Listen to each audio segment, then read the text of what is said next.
Good evening to all of you friends. We'll start the class at 9 p.m. So some 4 more minutes to go.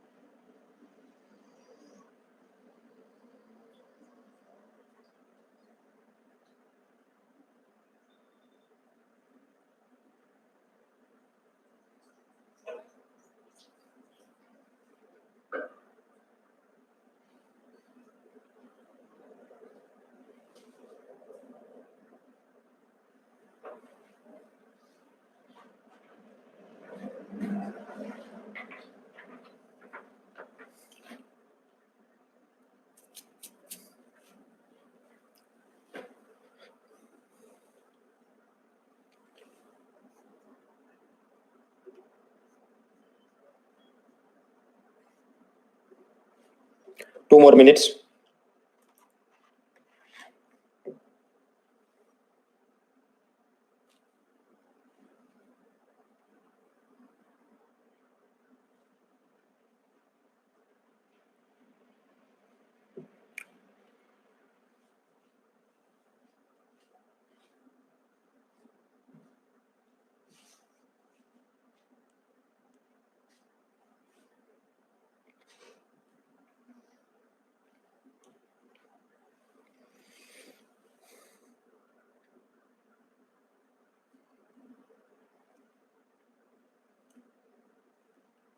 One more minute.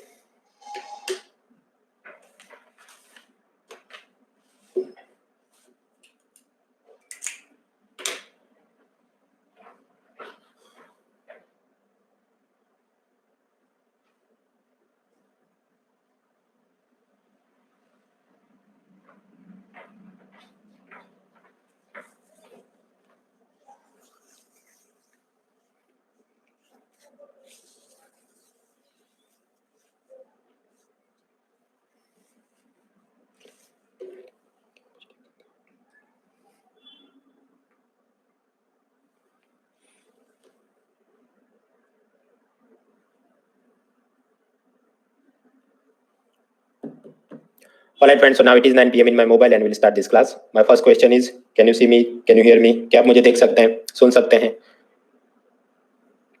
हीरमणि, Pradeep, Manish Kumar, Simran Kaur, Vageshwari, Priyanka, Saumya, Avish, Aaru and others. The answer is yes. 4% लोग बोल रहे हैं नहीं देख सकते. Well in that case आप अपने साबुन से हाथ धो के कीबोर्ड के ऊपर कंट्रोल आर या कंट्रोल शिफ्ट आर प्रेस करिए, then hopefully it should reconnect with the things. कल रात हमने एक तो चीज पढ़ी थी फाइनेंस कमीशन. आगे बढ़ने से पहले उसका एक प्रैक्टिस एमसीक्यू देख लेते हैं. This is inspired from CDS 2018. So I give you 1 minute 20 seconds.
Alright, so congratulations by Ariz Hussain, Vivek, Ankur, Deepak, Nishant, Preeti, Mayank, Sachin, Amit, Komal and others. आपने सही जवाब टिक किया.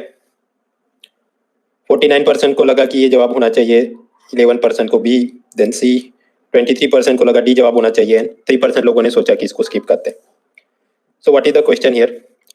15 फाइनेंस कमीशन उसने tax distribution की बात करी थी और उसके अलग अलग फैक्टर्स थे, उनको इंक्रीजिंग ऑर्डर ऑफ वेट्स में, इंक्रीजिंग मतलब क्या, 2 किलो, 5 किलो, 10 किलो, 15 किलो, ऐसा इंक्रीजिंग ऑर्डर में लगाना है। सो इंक्रीजिंग ऑर्डर में हमको ये तो पता है भाई, highest weight was assign to the income distance, right. So that mean जो भी होगा वो स्टार स्टार स्टार और लास्ट में 1 नंबर होना चाहिए। तो ऐसे ऑप्शन तो हमको सिर्फ 2 ही दिखते हैं, आइदर बी और डी, जहां पर 1 लास्ट में आता है। So then what is the answer? Well, ये तो थोड़ा तो फैक्ट हमने मेमोराइज भी करने थे वहां पर। तो अगर हम ये सब कुछ फिलअप कर, इनकम डिस्टेंस का वेट क्या था 45%, पॉपुलेशन 15%, डेमोग्राफिक परफॉर्मेंस मतलब वो टोटल फर्टिलिटी रेट कम किया है कि नहीं, एंड फॉरेस्ट उसका कवर की क्या थी 10%। सो इंक्रीजिंग ऑर्डर में देखो, सबसे पहले ये आएगा, उसके बाद ये आएगा, फिर ये आएगा और लास्ट में ये आएगा। So the correct answer is D, 4 3 2 1। अगर आपको ये पूछा गया होता कि इंक्रीजिंग नहीं बट डिक्रीजिंग पूछा गया हो, then this will be the right answer A, कि वहां पर ये कम जा रहा है 45 से 15 से this. So again I repeat this, ये देखिए यहाँ पर 49% और A should be the answer, but पूछा हमको क्या, इंक्रीजिंग ऑर्डर। तो विजुलाइज करो 2 kilo 5 kilo, that is the increasing order. So please be careful like this. Anyway, so what we have to study today is finance commission तो देख लिया था, tax evasion के अंदर हमने विवाद से विश्वास स्कीम तक देखा था, फिर कुछ और मिसेलेनियस टॉपिक बाकी थे, कुछ नोटेबल ऑर्गेनाइजेशन एंड एक्ट वो तो कल देख लिए थे, including all the way up to विवाद से विश्वास बिल एंड उसका एक्ट, फिर कुछ और कैरेट एंड स्टिक पॉलिसी, फिर ये बाबा रामदेव का कुछ ट्रांजैक्शन टैक्स की वो बात कर रहे थे कि बैंकों के ऊपर टैक्स लगाओ, electoral bond, participatory notes and some miscellaneous initiatives, वो खत्म होंगे, फिर हम लोग देखेंगे tax avoidance and then demonetisation. Yes, so we have to fight the tax evasion. उसके लिए कुछ हम अप्रोच जो इस्तेमाल करते हैं उसको बोला जाता है कैरेट पॉलिसी, या गाजर की लालच देके आदमी को कन्विंस करना। जैसे वो इनकम डिक्लेरेशन स्कीम, प्रधानमंत्री गरीब कल्याण योजना, विवाद से विश्वास स्कीम, ये सबसे क्या हो कि तुम कुछ करो, we will help you and let us settle this matter. फिर हमने पिलर 1A में पढ़ा था कि कैसे कार्ड ट्रांजैक्शन पर मर्चेंट डिस्काउंट रेट लगता है, उस पर गवर्नमेंट कुछ सब्सिडी देने की बात कर रही थी ताकि डिजिटल पेमेंट को प्रोत्साहन मिले, और डिजिटल पेमेंट हो गए तो कहीं ना कहीं bank will get involve, bank account number के साथ PAN card account number is involve, so it becomes then more easier for tracking the tax evasion. On the other hand कुछ ऐसे होते हैं जिनको फिर डंडा मारने की जरूरत पड़ती है, so like that prevention of money laundering act, वो benami property prohibition act, TDS TCS, ये ऐसी चीजें जिससे हम कंट्रोल कर सकते हैं। So go through the previous slides, particularly जो अर्लियर इनकम टैक्स वाले लेक्चर में हमने पढ़ा था कि कैसे अगर कोई आदमी अपने ही वेडिंग या फैशन डिजाइनर और इन सबको पैसा दे रहा है, उसमें 50 लाख या उससे ज्यादा की रकम है तो टीडीएस काट के जमा करना पड़ता था। फिर कैसे कपिल शर्मा अपने ही बैंक अकाउंट से 1 करोड़ से ज्यादा रकम अगर सिंगल ईयर में विड्रॉ करता है तो उसमें भी बैंक वाले टीडीएस काटेंगे, because they want to discourage the cash transactions. और डिजिटल ट्रांजैक्शन को एनकरेज करने के लिए वो मर्चेंट डिस्काउंट रेट वाली सब्सिडी गवर्नमेंट दे रही थी, वो हमने पिलर 1 में पढ़ा था। So those type of things were happening. एक और चीज फुल बजट 2019 में ऑब्जर्व करी गई, कई बार बिजनेसमैन उसके पास जो कैश में इनकम आए और उसने गवर्नमेंट को नहीं दिखाया तो वो सारा ब्लैक मनी का पैसा अपनी वाइफ के अकाउंट में ट्रांसफर कर देता है, और फिर आगे चल के अगर कोई रेड होती है तो वाइफ शी फेन्स इग्नोरेंस, वो बनावट करती है कि मुझे तो पता ही नहीं था मेरे बैंक खाते में किसने पैसे जमा कर दी, who deposited money in my account. तो ऐसी जो लोग लूपहोल या कुछ बदमाशी करने की कोशिश करते हैं, तो 2019 बजट में सीतारमण ने यह कहा कि आगे चल के हम कुछ ऐसे टेक्निकल रिफॉर्म्स लेंगे ताकि कोई भी आदमी दूसरे आदमी के बैंक अकाउंट में बिना उसकी जानकारी के पैसा डिपॉजिट नहीं कर सके। So in future even she can not feign ignorance कि मुझे पता ही नहीं था उसको। So they will work out some things, वो अभी होना बाकी है। याद करो डायरेक्ट टैक्सेस में हमने एक पढ़ा था बैंकिंग कैश ट्रांजैक्शन टैक्स, यानी कि आप अपने ही बैंक अकाउंट से 10,000 के ऊपर रकम कैश में विड्रॉ करेंगे तो उस पर बैंक वाले 0.1% बैंकिंग कैश ट्रांजैक्शन टैक्स सरकार में जमा करेंगे।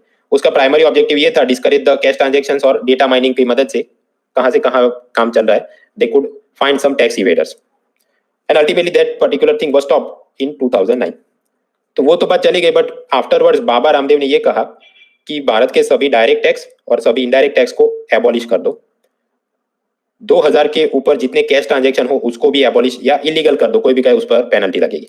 सो suppose you have to spend money more than 2000 rupees, तो वो सिर्फ डिजिटल पेमेंट या बैंक पेमेंट की मदद से, मतलब चेक, नेफ्ट, आरटीजीएस ऐसा करना होगा, और ऐसे जो जो बैंकिंग ट्रांजैक्शन होंगे उस पर 2% टैक्स लगाया जाए। अगर हम ऐसा करें तो भारत का सारा ब्लैक मनी का प्रॉब्लम सॉल्व हो जाएगा, because then all the transactions happening through bank, और उस पर इतना टैक्स लगेगा तो अपने आप सरकार को सारी इनकम मिल जाएगी, ये सब डायरेक्ट इनडायरेक्ट टैक्स लेने की जरूरत ही नहीं होगी। लेकिन ये आइडिया इम्प्रैक्टिकेबल इसलिए है कि यहां पर आप याद करो वो पिगोवियन टैक्सेस का कंसेप्ट ये था कि अल्कोहल, टॉबैको और ऐसे डीमेरिट गुड के ऊपर ज्यादा टैक्स होना चाहिए, बट यहाँ पर ऐसा संभव नहीं है। 2% से ज्यादा टैक्स लग नहीं सकता किसी चीज पर। So therefore this is not practicable. And second, अगर पब्लिक को पता चल जाए कि हमारे ऊपर अगर बैंक से हम पैसा ट्रांसफर करते हैं तो उस पर टैक्स लगने वाला है, तो पब्लिक करेंसी की जगह या बैंक अकाउंट की जगह गोल्ड खरीद लेगी, डायमंड खरीद लेगी, और फिर वो डायमंड को ही अपना कमोडिटी मनी मान के सारा ट्रांजेक्शन करेगी। सपोज 2 BHK फ्लैट की कीमत तय की जाए कि 1 डायमंड ऑफ सर्टेन वेट, तो बस उतना ही आपस में ट्रांजेक्शन करेंगे, बैंक से कोई पैसा एक दूसरे को ट्रांसफर करेगा ही नहीं। So then difficult to take और collect this type of tax. इसलिए बाबा रामदेव का जो बैंकिंग ट्रांजेक्शन टैक्स है वो असल में लागू करना मुश्किल है। देन इन द ईयर 2017 ये पार्लियामेंट में भी प्रश्न पूछा गया, तो गवर्नमेंट ने क्लैरिफाई किया, no proposal to replace the income tax with banking transaction tax. यानी कि ये मैटर उधर ही खत्म हो गई, उसके बाद फर्दर PhD नॉट नेसेसरी कि ऐसा करते तो क्या हो सकता वगैरह, बिकॉज दिस इज 2017 में बोला हम नहीं करने वाले। लेकिन हाँ, कैश ट्रांजेक्शन को डिस्करेज करने के लिए 2017 बजट में कुछ रिस्ट्रिक्शन रखे गए। सपोज कोई आदमी दूसरे को 2 लाख या उससे ज्यादा रकम कैश में डिपॉजिट देता है, पैसा देता है उसको कि ये मुझे फ्लैट खरीदना है, गाड़ी खरीदनी है, तो वो 100% रकम, मतलब जितनी भी आपने 2 लाख, 5 लाख, 25 लाख दिए, वो सारा इनकम टैक्स डिपार्टमेंट पेनल्टी में ले लेगा। तो अगर आपने सपोज कोई मकान 5 लाख रुपए में खरीदना है तो क्या करोगे? फर्स्ट ऑफ ऑल आप जाके बैंक अकाउंट में पैसा डिपॉजिट करो, और फिर वो बैंक अकाउंट की मदद से आप चेक, नेफ्ट, RTGS ऐसा करके पैसा ट्रांसफर कर सकते हो। So like that some restrictions were imposed on cash transactions. ऐसे ही कुछ रिस्ट्रिक्शन की 2000 से ज्यादा की रकम आप इलेक्शन में किसी को डोनेट नहीं कर सकते कैश में, अगर करना है तो फिर cheque, NEFT, RTGS। And additionally one more option was given जिसको बोला गया इलेक्टोरल बॉन्ड्स। वो मुद्दा क्या था पिलर 1C में हमने देख लिया है, so please go through that. Pillar 1C SEBI share market में हमने एक और चीज देखी थी, पार्टिसिपेटरी नोट्स, कि कैसे फॉरेन इन्वेस्टर भारत के शेयर बाजार में इन्वेस्ट करना चाहते हैं but they don't want to obtain our PAN card number and other formalities, तो वो पी नोट्स की मदद से इन्वेस्ट करते थे, बट उससे भी मनी लॉन्ड्रिंग, टेरर फाइनेंस, वो सब पॉसिबल है। So government and SEBI is taking some actions. So we are done with okay banking cash transaction tax, और उसके बाद बैंकिंग ट्रांजैक्शन टैक्स वाली बात, electoral bond, P notes. Now some miscellaneous initiative जिसमें कुछ दम नहीं है। 2014 में सुप्रीम कोर्ट ने एक SIT का गठन किया था, उसमें जस्टिस MB शाह उसके बॉस थे, और उन्होंने कुछ रिफॉर्म्स बताया, ऐसा ऐसा करो तो टैक्स इवेजन कम होगा। फिर डीमोनेटाइजेशन के दौरान कुछ लोगों ने अपने बैंक अकाउंट में बहुत ज्यादा पैसा डिपॉजिट किया। So then income tax department started sending them notice कि आपकी इनकम का सोर्स क्या था, पहले इनकम टैक्स भरा था कि नहीं। तो वो जो पूरी प्रोसेस थी उसको बोला गया था ऑपरेशन क्लीन मनी। उसके बाद ये इनकम टैक्स डिपार्टमेंट ने एक L&T इन्फोटेक कंपनी को बोला कि आप हमारे लिए एक ऐसा पूरा कंप्यूटर प्लेटफॉर्म और सॉफ्टवेयर और सब डिजाइन करो जिसकी मदद से हम लोग डेटा माइनिंग कर सके कि कौन कितना पैसा शेयर मार्केट में इन्वेस्ट कर रहा है, अपने बैंक अकाउंट में कितना है, अमेजोन से क्या शॉपिंग किया वगैरह। तो उसको बोला गया प्रोजेक्ट इनसाइट। ये सारी चीजें आपको पेज 196 पे दी गई है।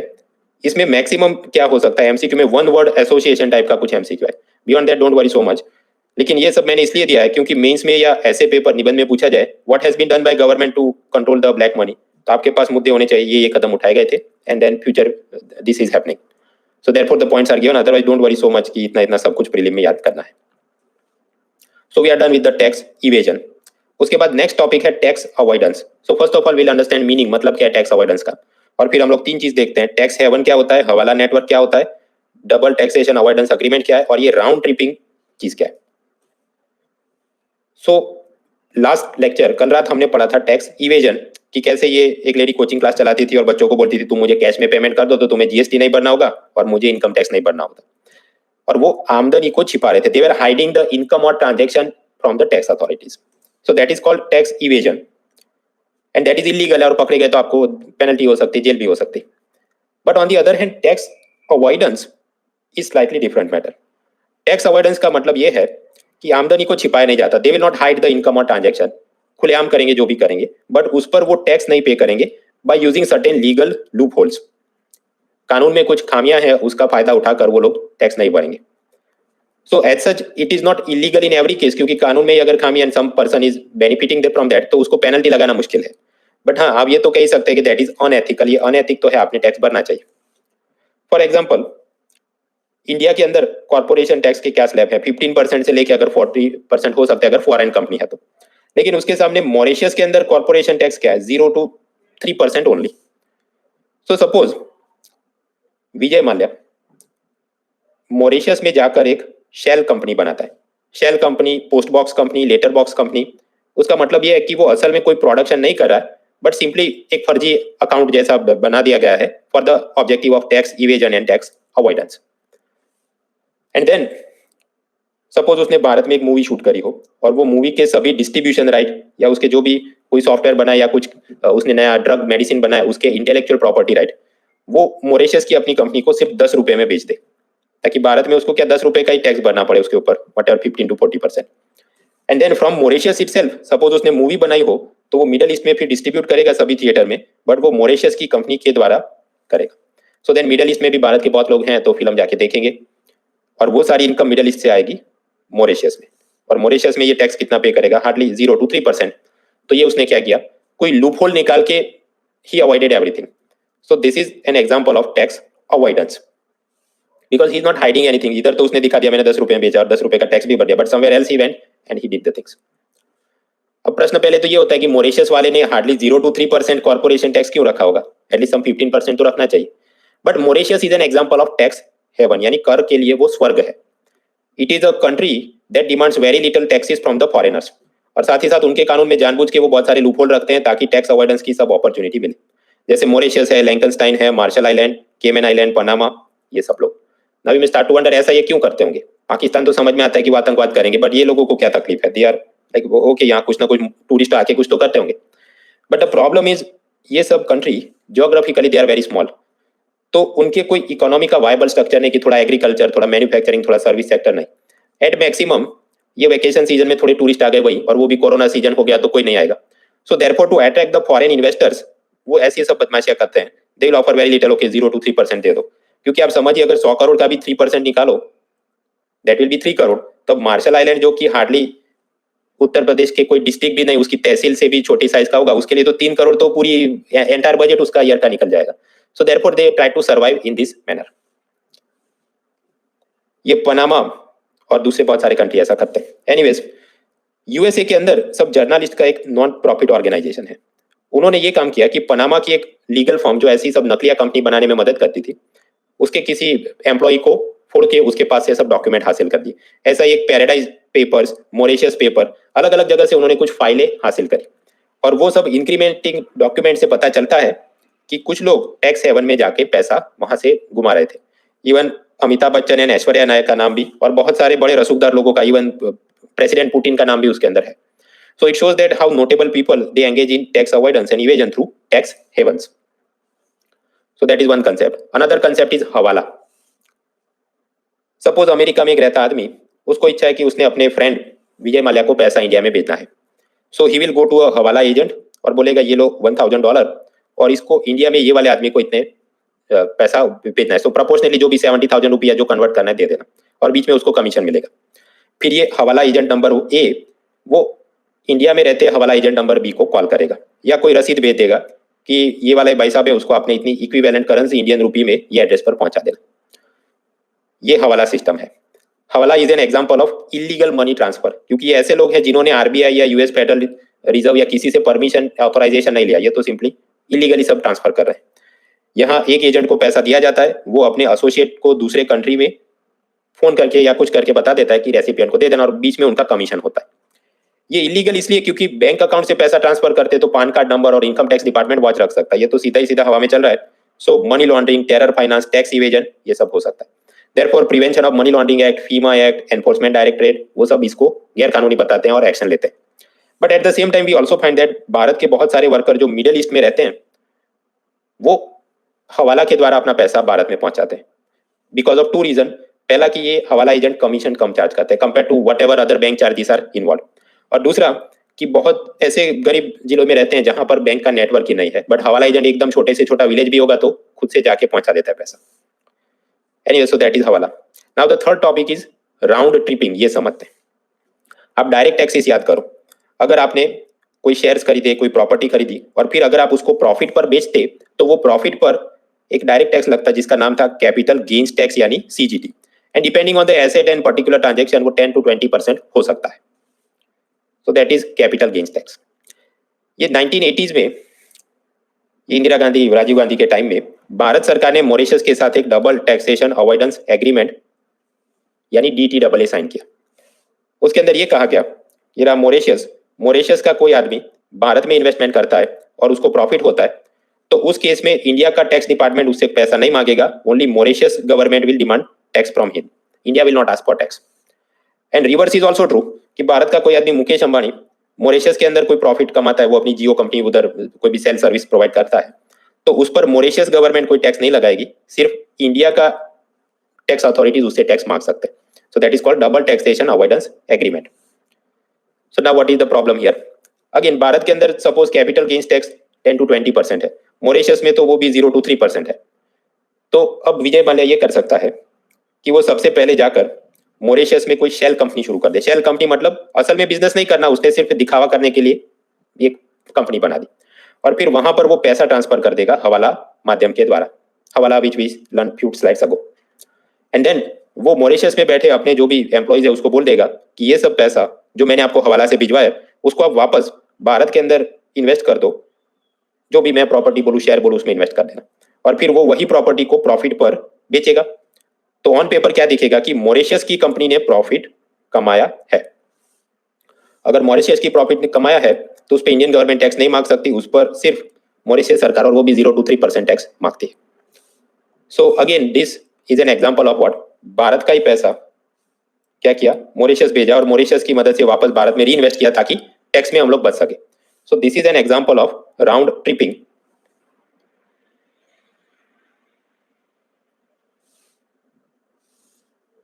सो some people are saying this is stuck, किधर से स्टक हो गया? Okay, what we will do is let us take a small break of 3, नहीं सिर्फ 2 मिनट का एक ब्रेक लेते हैं, यानी कि 11:25 पर मैं इसको वापस पढ़ना रिज्यूम करता हूँ। इन बिटवीन आप सब लोग क्या कर सकते हैं, कंट्रोल आर प्रेस कर दो, राइट? मैं भी इन बिटवीन इसमें कंट्रोल आर प्रेस करता हूँ।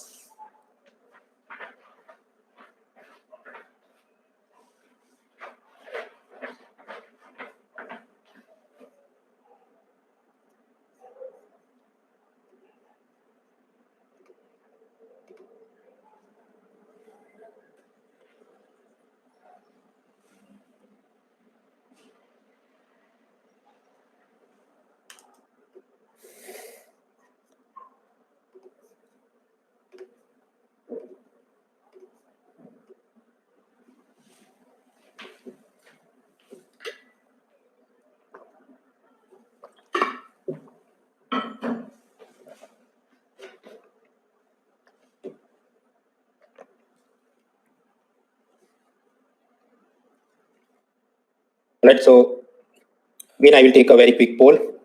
Can you see me? Can you hear me? क्या आप मुझे देख सकते हैं, सुन सकते हैं? वोटिंग लाइन अभी खुली है। Rohit, Vageshwari, Hiramani, Simran, Saurabh, Prasad, Zeeshan, again for some reason restarted.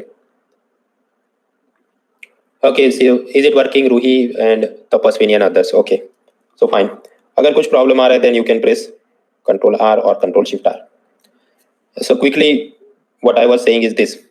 हवाला सिस्टम क्या है? किसी एजेंट की मदद से दूसरे कंट्री में पैसा ट्रांसफर करना, बट ये ऑथोराइज चैनल से नहीं हो रहा है, वो इलीगली पैसा ट्रांसफर कर रहे हैं, and therefore it is wrong. फिर डायरेक्ट टैक्सेस के अंदर आप याद करो कि अगर आपने कोई भी एसेट जैसे शेयर खरीदे, बॉन्ड खरीदे, प्रॉपर्टी खरीदी, उसको अगर आपने प्रॉफिट में सेल किया तो प्रॉफिट पोर्शन पर एक डायरेक्ट टैक्स लगता था जिसका नाम था कैपिटल गेन्स टैक्स यानी सीजीटी। इंडिया के अंदर उसका रेट 10 to 20% है। Now in 1980s Rajiv Indira Gandhi के टाइम में उन्होंने एक डबल टैक्सेशन अवॉइडेंस एग्रीमेंट यानी DTAA बनाया।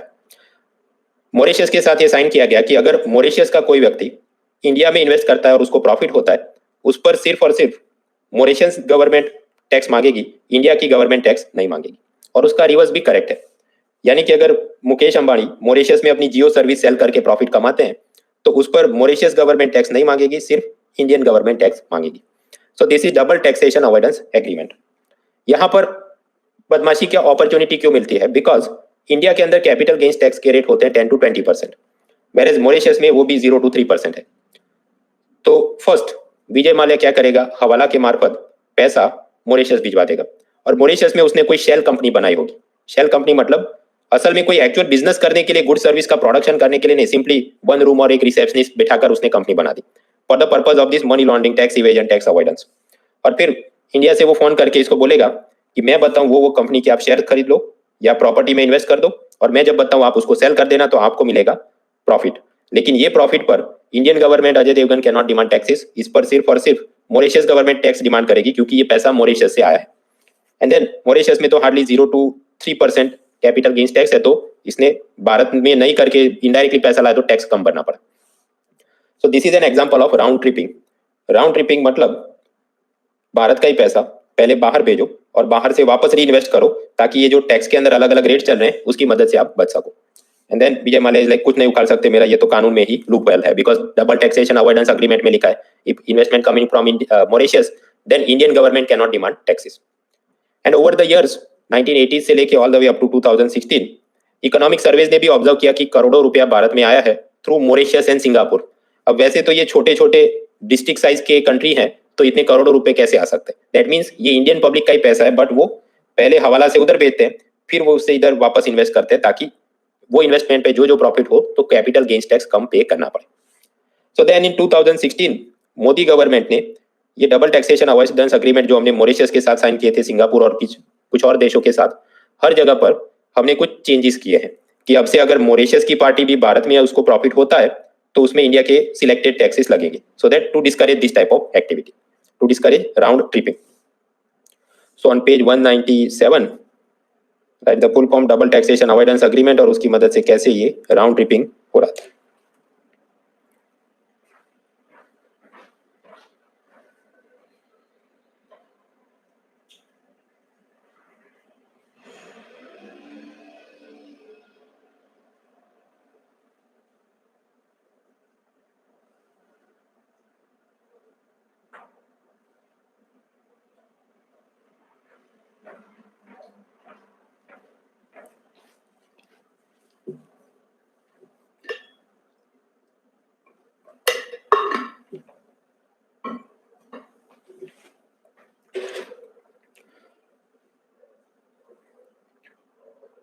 दोहरा कराधान परिहार समझौता। वैसे ये सब ऐसे टॉपिक नहीं कि मींस का कोई बड़ा प्रश्न सीधा ही बन जाए, explain the DTA and round tripping, क्योंकि ये थोड़ा फेडेड टॉपिक है। मैक्सिमम एमसीक्यू में वर्ड एसोसिएशन और मींस में लिखना तो कुछ बड़े टॉपिक के अंदर एक छोटा सा पॉइंट के रूप में आप साइट कर सके, ऐसी ये चीज। So this is done. Gyan, Gaurav, Aruna, Saurabh and others. तो we are learning about the tax avoidance, जिसमें tax haven, hawala, double taxation avoidance agreement और राउंड ट्रिपिंग देख लिया। Now the next issue is non resident पे लगने वाले टैक्स और वहां पर लेटेस्ट बजट में क्या चेंजेस करें। Consider the case of Alia Bhatt जो कि एक ब्रिटिश सिटीजन है। तो अगर वो भारत में रहती है for a given number of days every year, एक साल के कुछ चुनिंदा दिनों के लिए वो अगर भारत में रहती है तो उसको भारत का रेसिडेंट माना जाता है। तो उसको इंडिया की फिल्मों में काम करके जो भी इनकम होती है उस पर इनकम टैक्स भरना है, ऑफकोर्स वो तो भरना ही है। सपोज वो दुबई या यूएसए में जाकर कोई स्टेज शो करती है, फिल्म अवार्ड करती है, उसकी ऊपर जो भी इनकम मिलती है हम उसको बोले ग्लोबल इनकम, तो क्या उस पर उसने भारत का इनकम टैक्स पे करना होगा? The answer is again yes. As long as she is a resident of India, Bharat में रहती है तो भारत की इनकम पे भी टैक्स भरना पड़ेगा, अमेरिका से आने वाली इनकम पे भी टैक्स भरना पड़ेगा। But suppose if she is a non resident, मतलब थोड़े दिन के लिए रहने आती है, otherwise she stage outside India, in that case what will happen? India से मिलने वाली इनकम पर इनकम टैक्स भारत में भरना पड़ता है, यस, बट उसको दुबई या यूएसए से जो स्टेज शो किए उसके भरना पड़ेगा, no. In that case what will happen? British सरकार उससे वो टैक्स ले सकते। So this is a particular scene. Now previously the definition was like this, ये व्याख्या ऐसी थी, नॉन रेसिडेंट किसको बोलेंगे? ऐसा व्यक्ति जो मिनिमम भारत से बाहर एक साल में 182 डेज या उससे ज्यादा रहता है, he will be called a non resident.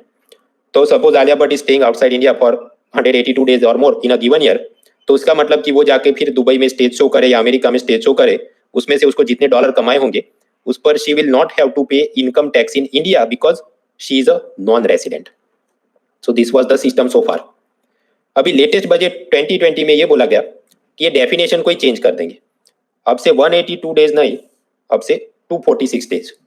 यानी नॉन रेसिडेंट कौन है? जो भारत से बाहर मिनिमम 182 डेज नहीं बट 246 डेज या उससे ज्यादा रहता है, उसी को नॉन रेसिडेंट बोलेंगे। और ऐसा नॉन रेसिडेंट है तो हाँ, फिर वो दुबई या अमेरिका से जो पैसा कमाता है उसमें हम लोग इनकम टैक्स नहीं मांगेंगे। So what is the implication here? ये डेज बढ़ा के क्या किया है? वो नींबू को और निचोड़ दिया है। क्योंकि अब समझो, इफ आलिया भट्ट उसकी इच्छा होगी मुझे दुबई का पैसा जो कमाती हूँ भारत में टैक्स नहीं भरना, then she will have to stay outside India for this many days. But इतने दिन भारत से बाहर रहना है तो वो सब होटल का खर्चा एक्सपेंसिव। सेकंड, इंडिया की बॉलीवुड फिल्मों का शूटिंग भी चलता रहेगा, तो अगर वो बाहर रहेगी उसको काम नहीं मिलेगा, difficult to find work in India, right. तो अब क्या है, सीतारमन बेटा आप बच के दिखाओ, now you will have to pay income tax in India for income from your Dubai stay also as well, सिवाय के तुम इतने दिनों तक भारत से बाहर रहो। तो बहुत सारे भारत के लोग जो कहीं और से पासपोर्ट और सिटीजनशिप ले लेते थे और फिर इधर ये सब खेल करते थे, उनको सबक सिखाने का ये काम है। व्हाट एल्स, सपोज भारत का कोई सिटीजन, सिटीजन ऑफ इंडिया मतलब जिसके पास भारत का पासपोर्ट है, भारत का वो वोटर आईडी और वो सब है, और वो भारत से बाहर रहता है, बट सपोज वो ऐसी कंट्री में रहता है जहां पर उसे इनकम टैक्स नहीं भरना पड़ता। अब you may start to answer, ऐसी तो कौन सी देश हो सकती है जहां इनकम टैक्स नहीं भरना पड़ता?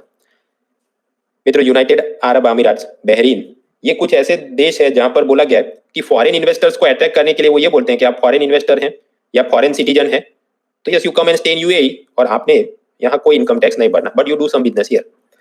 तो ऐसे जो लोग भारत के बहुत सारे जो although they are citizen of India, उन्होंने अपनी नागरिकता छोड़ के ऐसा नहीं ब्रिटिश पासपोर्ट ले लिया, but they are staying in such countries, और वहां क्योंकि इनकम टैक्स नहीं भरना पड़ता, तो ऐसे लोगों को अब से इंडिया में इनकम टैक्स भरना पड़ेगा। यानी यदि भारत का नागरिक ऐसे मुल्क में रहता है जहां उसे आयकर नहीं देना पड़ता, तो उसने अपनी कमाई पर भारत में आयकर देना होगा।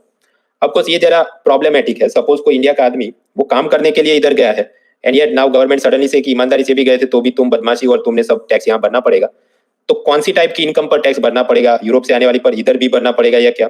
सो सम क्लैरिफिकेशंस आर रिक्वायर्ड। सो ये अभी और पूरा क्लैरिफाई होना सरकार की तरफ से बाकी है। Now another related such concept is place of effective management. समझते हैं, सपोज वॉलमार्ट, जो कि असल में अमेरिका की कंपनी है, तो उसने ब्राजील में भी वॉलमार्ट शॉपिंग मॉल खोला होगा और उससे उसको इनकम होती होगी और उसका प्रॉफिट का पैसा वो अमेरिका बेचते होंगे। तो क्या गवर्नमेंट ऑफ इंडिया इस पर टैक्स मांग सकती है? The answer is no. Why? Because the entire thing is outside Indian jurisdiction. However, Walmart अगर इंडिया में शॉपिंग मॉल खोले और फिर वो जो जितना प्रॉफिट कर रहा है वो अमेरिका भेज रहा है, at that time government of India can demand tax, yes. और ये क्योंकि फॉरेन कंपनी है तो इसके प्रॉफिट पर कितना कॉर्पोरेशन टैक्स लगेगा? 40% corporation tax will be levied. इसका reverse is also true. Suppose Infosys Brazil में जाकर कोई सॉफ्टवेयर कॉन्ट्रैक्ट लेके आए और उस पर क्या, so friends is it working और नॉट? कुछ लोग बोल रहे हैं हाँ कि ना। A quick polling is required now. Again I last, can you see me, can you hear me? क्या आप मुझे देख सकते हैं, सुन सकते हैं? वोटिंग में आप जवाब दे सकते हैं इसका। जीशान, विश्व, उमेश, सौरभ, सुभद्रा, अंकिता, प्रसाद, गौरव, रुचि, Kunal and others. Some 8% are saying that they are having some issues. So please refresh the page on your side because बाकी सबका ठीक चल रहा है, so there is a reason to believe कि वो ठीक चल रहा है। Of course in between अभी हम थोड़ी देर बाद जब ब्रेक लेंगे, I will notify the Unacademy technical team. Please look into this matter. Yeah, so suppose Infosys जो कि इंडिया में बैठी कंपनी है, उसने ब्राजील में कोई सॉफ्टवेयर सेल किए और उसको उसका प्रॉफिट का पैसा इंडिया में आया, तो क्या उस पर इंडियन गवर्नमेंट टैक्स मांग सकती है? Yes, because the place of management is inside India. Now consider the case of again our favourite Vijay Mallya. Vijay Mallya suppose Bharat में बैठ के एक मूवी बनाता है, लेकिन वो मूवी के डिस्ट्रीब्यूशन राइट 10 रुपए में केमेन आइलैंड की कंपनी को सेल कर देता है, और वो केमेन आइलैंड की कंपनी उसी की होगी, नकली फर्जी उसने शेल कंपनी बनाई होगी। So now he sold the Indian movies rights, distribution rights for overseas at ₹10। और फिर केमेन आइलैंड की वो कंपनी ओवरऑल वो अमेरिका में मूवी डिस्ट्रीब्यूट करेगी ब्राजील में, एंड सपोज कलेक्टिवली उस पर 10 करोड़ का प्रॉफिट कमा रहे हैं, तो भी इंडिया में तो उसका टैक्स हम मांग नहीं सकते, क्योंकि ये केमेन आइलैंड वाले बोलेंगे that we are the owner of this particular movie and we are doing the distribution, तो आप हमसे टैक्स नहीं मांग सकते। लेकिन आप समझ सकते हैं कि इन रियलिटी इसका रिमोट कंट्रोल किसके पास है? Although company is in Cayman Island, but इसका रिमोट कंट्रोल विजय माल्या के पास जो भारत में बैठा हो। So the place of effective management यानी POEM it is in India. इसलिए ऐसी सिचुएशन में 2015 बजट में बोला गया कि हम एक कंसेप्ट लेके आते हैं, प्लेस ऑफ इफेक्टिव मैनेजमेंट। यानी कि अगर कोई ऐसी ओवरसीज या फॉरेन कंपनी है जहां से असल में उसका रिमोट कंट्रोल इंडिया के अंदर है, तो उस पर Indian government 40% corporation tax plus cess plus surcharge मांगेगी if we find that the person is operating that thing from India. So that is the concept of place of effective management yani POEM.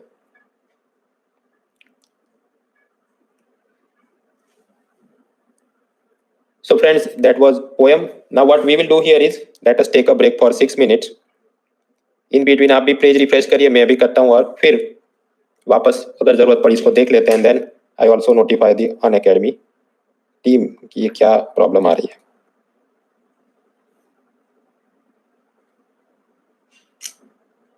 A break for 6 minutes.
Two more minutes to go still.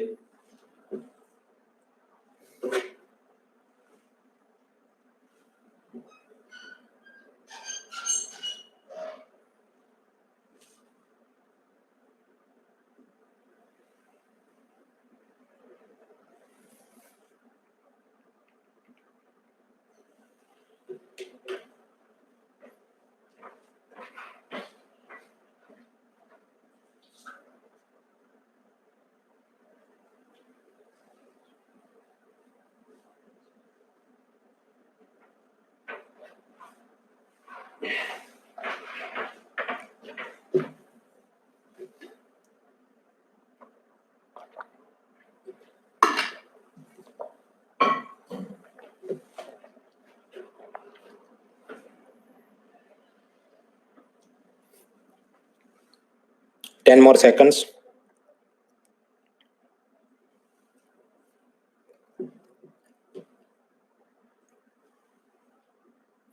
All right, again the same question. Can you see me? Can you hear me? क्या आप मुझे देख सकते हैं, सुन सकते हैं? Saumya, Pritesh, Shashank, Vageshwari, Purvi, Aishwarya, Priyanka, Harshil, Saumya, Simran and others the answer is yes. 5% लोग बोल रहे हैं कि नहीं देख सकते. Well then the answer is as you know is press control R या control shift R. I also notified the technical team. They are saying they are looking into it. So let us hope it works smoothly now. तो आगे जाने से पहले हमने वो non resident Indian में आलिया भट्ट का कंसेप्ट देखा था और फिर हम लोग देख रहे थे place of effective management. But quickly एक बार वापस वो चीज को देख लेते हैं. Yes, so Alia Bhatt concept was simply what, बहुत ज्यादा स्टेज में आने की जरूरत नहीं, 182 डेज या 246 days. Basic idea is government ने ये नॉन रेसिडेंट की डेफिनेशन ऐसे टाइट करी है कि जो लोगों ने ऐसे नॉन रेसिडेंट स्टेटस क्लेम करके दुबई और यूएसए का पैसा पे इनकम टैक्स नहीं भरना था भारत में, उनके लिए now it is little more difficult. And then citizen living abroad, तो अगर उसने उस कंट्री में टैक्स नहीं पे करना होता है तो उस केस में इंडियन गवर्नमेंट इनकम टैक्स मांगेगी. फिर कंसेप्ट था place of effective management. The basic idea is, if we quickly look at this thing, suppose Vijay Mallya Bharat में बैठे बैठे मूवी बनाता है और वो मूवी के डिस्ट्रीब्यूशन राइट सिर्फ 10 रुपए में केमेन आइलैंड में बैठी अपनी ही कंपनी को बेच देता है और फिर केमेन आइलैंड से वो सारी मूवी यूएसए में, ब्राजील में डिस्ट्रीब्यूट करते हैं और उसमें सपोज 10 करोड़ कमा लेते हैं. So now government of India, of course उसकी इच्छा होगी that we should get the money because ultimately ये रिमोट कंट्रोल से कौन चला रहा है company, Vijay Mallya is running the company through telephone call, video conferencing, और अब तो व्हाट्सएप से भी काम हो सकता है. सो you can see that actual place of effective management, place of effective management मतलब उसके बॉस किधर बैठे हैं, वो तो इंडिया में बैठे हैं. Then Indian government must have the right to collect taxes. So that is what was provided in the 2015 budget. वहां बोला गया कि अगर कोई ऐसी ओवरसीज या फॉरेन कंपनी है जैसे केमेन आइलैंड की कंपनी जहां पर उसका रिमोट कंट्रोल या मतलब actual management is operating from India, तो फिर इंडियन गवर्नमेंट ऐसी फॉरेन कंपनी पर 40% corporation tax plus cess plus surcharge देगी. So that was the place of effective management. The next concept is like this. Suppose McDonald India, McDonald जो कि USA की एक company है, फास्ट फूड कंपनी, वो भारत के अंदर मैकडोनल्ड इंडिया आउटलेट खोलती है. तो यहाँ हम लोग उसके बर्गर खाएंगे, उसको इनकम देंगे, उसमें से वो अपना एक्सपेंडिचर माइनस करेगा, लाइक ये जो बन का खर्चा, उसमें जो भी उसने पोटैटो यूज करे वगैरह. So income minus expenditure will be the profit. और ये प्रॉफिट का पैसा वो यूएसए भेज रहा है. गवर्नमेंट ऑफ इंडिया इस पर कितना टैक्स लेगी? 40% कॉर्पोरेशन टैक्स, बिकॉज ये फॉरेन कंपनी है तो उसको भारत से होने वाले प्रॉफिट पर 40% टैक्स लगेगा. बट ये मैकडोनल्ड और दूसरे लोग चालाक होते हैं. What they do is, suppose India के अंदर उसको 100 रुपए का बर्गर सेल किया, तो उन्होंने ये मॉरिशस और केमेन आइलैंड में अपनी अलग अलग कंपनियां बनाई होती, और फिर वो बोलेंगे कि ये इसका जो बन हमने खरीदा या इसके पोटैटो जो खरीदे या इसका जो भी रॉ मटेरियल या टेक्नोलॉजी या कोई पेटेंट था, उसका हमने 100 रुपया बाहर पे करना था. सो 100 rupees was our income, but सामने 100 रुपी अवर एक्सपेंस भी है, तो हमारा प्रॉफिट जीरो हो गया. और आप याद करो, अगर प्रॉफिट कंपनी का जीरो है तो उस पर कितना टैक्स लगेगा? मैक्सिमम या तो टैक्स नहीं लगेगा या फिर मिनिमम ऑल्टरनेट टैक्स बोल के अराउंड 15% जितना टैक्स मांग सकते हैं. सो इन रियलिटी 40% बनता था, बट इस लोगों ने क्या किया, उन्होंने अपनी ही अलग अलग शेल कंपनियों में अपना प्रॉफिट डिस्ट्रीब्यूट कर दिया एक्सपेंस के रूप में, कि हमने पोटैटो यहाँ से खरीदा, ये बन इधर से खरीदा and so on. So like that they eroded their own profit. Base erosion and profit shifting. क्योंकि आप जब बोलते हैं 40% टैक्स लगेगा, वो किस पे लगेगा? प्रॉफिट पे. लेकिन आपने वो प्रॉफिट ही इरोड कर दिया, जीरो कर दिया, then government of India can not take taxes. तो फर्जी कंपनी बना के मुनाफे को शून्य करना ताकि बड़े टैक्स से बचा जा सके, that is the problem. And multinational companies are often involve in this type of malpractice. इससे लड़ने के लिए organisation for economic cooperation and development, जिसका हेडक्वार्टर पेरिस में है, OECD, ऑफ कोर्स इंडिया उसका मेंबर नहीं है, लेकिन उन्होंने एक ऐसी ट्रीटी बनाई है, multilateral convention to prevent base erosion and profit shifting. सो अलग अलग देशों ने इसमें कोऑपरेट करना है, कुछ फॉर्मूला अपडेट की जाएगी ताकि इनको और टैक्स इनसे लिया जा सके. सो although India is not a member, लेकिन 2019 में हमने इसका ये जो पर्टिकुलर अग्रीमेंट है उसको रेटिफाई किया था, मतलब we are also involve in this particular agreement. 2016 prelim में यहां से प्रश्न पूछा गया. I give you 1 minute 20 seconds.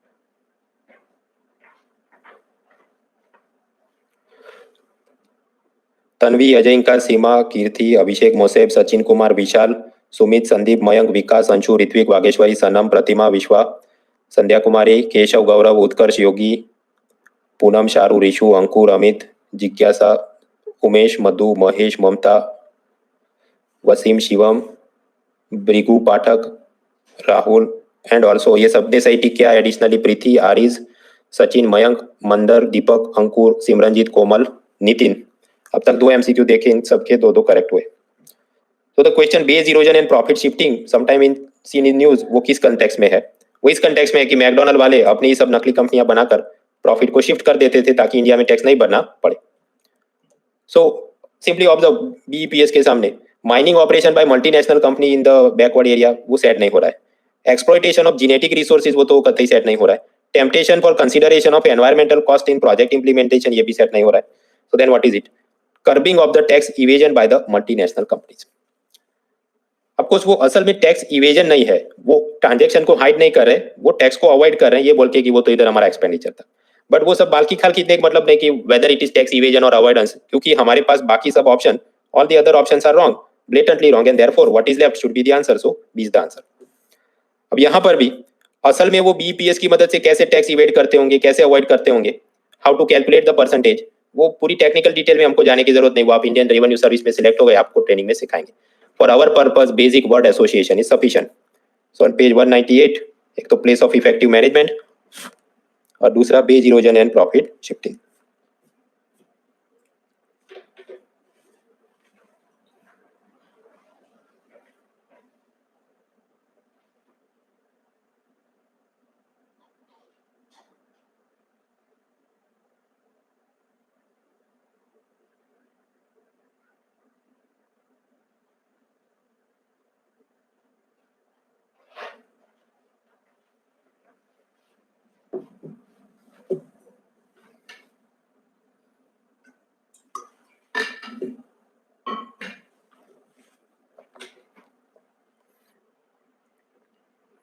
Lemon मतलब टैक्स, बाय बाय मतलब नहीं भरूंगा, और ऐसा जो कर रहा है तो place of effective management India में तो उसको पकड़ सकते हैं। बेस इरोजन प्रॉफिट शिफ्टिंग में इतने सारे आइकॉन बनाने पड़ते तो बनाए नहीं, बट बाजू में आप सिंपली लिख सकते हो अपने हाथ से मैकडोनल्ड, एक वर्ड वो सफिशिएंट है to just recall everything that this is the matter. Another similar issue is called transfer pricing. Suppose Coca Cola जो असल में यूएसए में है, लेकिन उसने भी अलग अलग जगह कंपनी बनाई होती है, केमन आइलैंड में, इंडिया के अंदर। ना सपोज ये कोका कोला इंडिया कंपनी, उसने भारत की एक दूसरी ब्रांड खरीद ली जिसका नाम है socio. Socio is also a soft drink type of company. और फिर ये सोशियो जो पर्टिकुलर प्रोडक्ट मिक्स है कि इसमें इतना शुगर होता है, ये फ्लेवर होता है, वो सब सीक्रेट फॉर्मूला सपोज वो अपनी सिस्टर कंपनी मतलब केमन आइलैंड वाली कंपनी में भेज देगा, क्योंकि इन सबका पेरेंट कौन है? अमेरिका वाली कंपनी, तो ये आपस में क्या हुए? Sister companies. Yes, so suppose this Coca Cola India वो ऐसी कोई फॉर्मूला या शेयर्स या particular label design of socio 10 रुपए में केमन आइलैंड को बेच देता है, तो इसको बोला जाता है transfer pricing. whenever two subsidiary companies or two sister companies that are part of the same multinational group, कौन सा यूएसए में बैठा, वो आपस में कुछ ट्रेडिंग करे। so how this is bad? because afterwards ये केमन आइलैंड में बैठी कंपनी वही सोशियो ब्रांड के फ्लेवर और उसकी मदद से ब्राजील के अंदर प्रोडक्ट सेल करना शुरू करे और ब्राजील से उसको करोड़ ऑफ रुपी प्रॉफिट मिले, still Indian government will not get any taxes. Why? क्योंकि हमने तो वो चीज सेल कर दी है टू केमन island those particular formula and rights. So now India is deprived of taxes, भले असल में वो चीज थी वो भारत की थी। इसलिए the problem is underlying asset. Underlying asset क्या है? सोशियो का फॉर्मूला वो इंडिया का है, लेकिन India is deprived of taxes because सिर्फ 10 रुपए में ही जानबूझ के कोका कोला ने केमल को ये बेच दिया है। तो ये जो ट्रांसफर प्राइस था, ट्रांसफर प्राइस मतलब ये जो 10 रुपए, इट इज नॉट राइट। तो इनकम टैक्स डिपार्टमेंट 2001 के बाद से ऐसे सब ट्रांसफर प्राइसिंग केस में नोटिस भेजना शुरू करता है, why you sold the things at such a low price वगैरह। So again it started having some problems similar to Amul का जीएसटी वाला मैटर। अमूल में याद करो वो कैमल मिल्क था तो उसको पास्चुराइज मिल्क गिन के 0% टैक्स भरना है या फिर डायबिटिक फूड गिन के 12% टैक्स। The company would like to have clarity. Similarly जब Coca Cola India Cayman island को ये फॉर्मूला 10 रुपीज में सेल कर रहा है तो वो लोग भी क्लैरिटी चाहेंगे इनकम टैक्स डिपार्टमेंट से, are you in favour of this?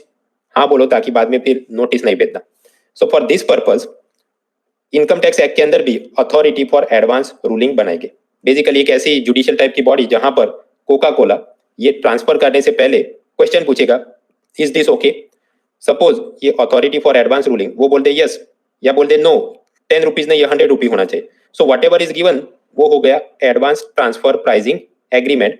उस हिसाब से आगे बढ़ेंगे, then income tax department will not harass you, परेशान नहीं करेंगे। एंड सिमिलरली कई बार import export of goods and services under the custom act, उसमें भी ऐसी अथॉरिटी फॉर एडवांस रूलिंग होती है। वो सब क्या क्यों कैसे काम करती है, बियॉन्ड दैट कोई कॉस्ट बेनिफिट है नहीं, बहुत बेसिक आइडिया होना चाहिए एडवांस ट्रांसफर प्राइसिंग क्या होता है। तो ये एग्रीमेंट इस टाइप की चीज होती है। तो अब तक हमने देखा कि कैसे भारत के लोग और कुछ फॉरेनर्स वो double taxation avoidance agreement, place of effective management, base erosion, profit shifting, transfer pricing, ये सब लूपहोल की मदद से भारत में टैक्स अवॉइड करते हैं। तो उनसे लड़ने के लिए यूपीए कांग्रेस सरकार ने एक पार्थ सारथी शोम पैनल बनाई थी। उसने ये कहा कि हमने इनकम टैक्स एक्ट में ही सुधार करके कुछ एक्स्ट्रा प्रोविजन ऐड करने चाहिए, जिसको बोला जाए जनरल एंटी अवॉइडेंस रूल, यानी गार, GAAR। GAAR basically income tax officers के पावर बढ़ाता है। अगर उन्हें लगते है कि कोई इंडियन पर्सन या कोई फॉरेनर वो भारत में टैक्स अवॉइडेंस कर रहा है, तो वो नोटिस भेज सकते हैं। आप वर्ड को ऑब्जर्व करिए, टैक्स अवॉइडेंस। अगर कोई टैक्स इवेजन कर रहा है जैसे रॉबर्ट वाड्रा, तो वो तो prevention of money laundering act, undisclosed foreign assets and income, this बेनामी ट्रांजैक्शन, उसको प्रोहिबिट करना। टैक्स इवेजन के कानून अलग है, ये वाला मैटर किसके साथ जुड़ा है, टैक्स अवॉइडेंस, जो हमने अभी पढ़ा। So then in that case suppose Alia Bhatt भले वो ब्रिटिश सिटीजन है, बट अजय देवगन उसको नोटिस भेज सकता है। सो नाउ क्रिटिक्स अलेज्ड, सब विद्वानों को ये लगा कि ये GAAR की मदद से टैक्स टेररिज्म होगा। मतलब इनकम टैक्स ऑफिसर अननेसेसरी हर एक को नोटिस भेजेंगे, हरास करेंगे, ब्राइब मांगेंगे, और भारत में ईज ऑफ डूइंग बिजनेस, व्यापार की सुविधा नहीं होगी। इसलिए सक्सेसिव बजट वहां पर गवर्नमेंट इसको डिले करती रहती थी, बट अल्टीमेटली 1 अप्रैल 2017 से इसको इनकम टैक्स एक्ट में ऐड किया गया। उसके बाद सेक्शन बाय सेक्शन एनालिसिस का कोई मतलब नहीं। कभी कभी बड़ी कंपनियों को नोटिस भेजा जाता है तो द हिंदू कॉलमनिस्ट मौज में आ जाते हैं और उसका पूरा पन्ना भर के कॉलम लिख देते हैं, but that is not important, basic idea is sufficient. So on page 199 full form पता होना चाहिए। GAAR क्या है, जनरल एंटी अवॉइडेंस रूल्स, जो कि इनकम टैक्स एक्ट में है, जिससे इनकम टैक्स ऑफिसर को और पावर मिलते हैं to send notice.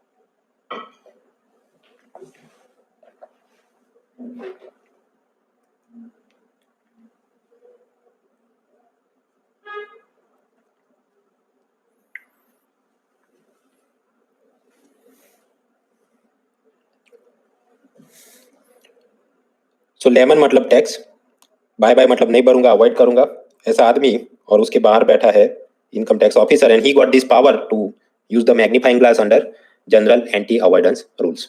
So Shahrukh, Aishwarya, Abhishek, Pulvinder and others, this is done.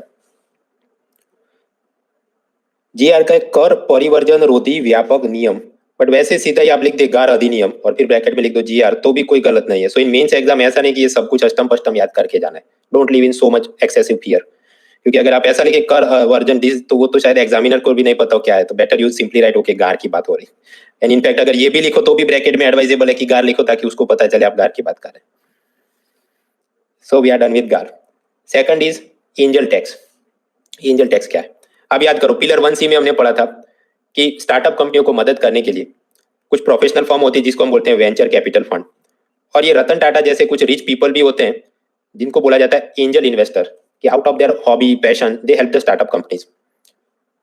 हमने एक और कंसेप्ट भी पढ़ा था कि कंपनी एक्ट में there are 2 type of companies, private limited company जो कि पब्लिक एट लार्ज से शेयर बॉन्ड को बाय करने को नहीं बोल सकती, और दूसरे होते हैं public limited company, they can sell their shares and bonds to public at large.